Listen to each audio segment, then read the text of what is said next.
Effortlessly handle multiple calls on a 2.5-inch monochrome display. 4 line keys support up to 16 lines, features, and contexts. Let's look at what comes in the box. The components include the phone base itself, desk or table stand, Ethernet cable, the handset and handset cord,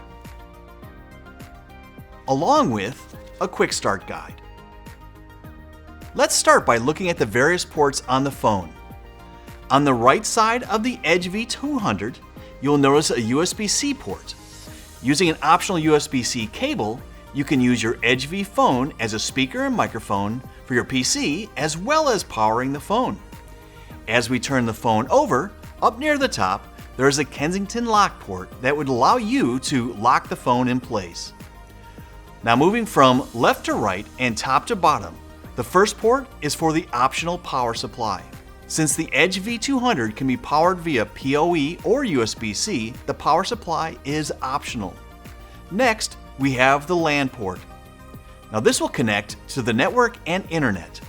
The next port is the LAN pass-through port. This is used if you need to hardwire a device at your desk and you only have one LAN drop in your area.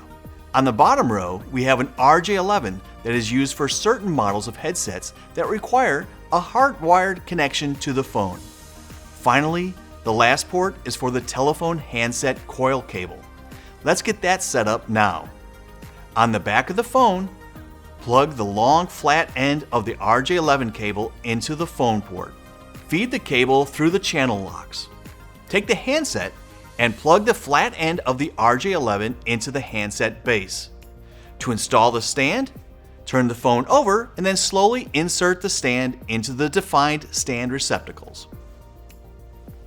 Please note, you have the ability to put the phone at 2 different angles based upon your preference and lighting in your space. To do so, simply remove the stand, flip over, and reinsert. The Poly Edge V can also be wall-mounted with the optional wall mount kit. The final step is to plug in the LAN cable to the appropriate network port that is providing power over Ethernet. If your network is not providing power, you can also use the optional power supply or power the unit over USB-C. You may need to go through a series of startup screens or your phone will be provisioned by your network provider. For additional information, please visit hp.com.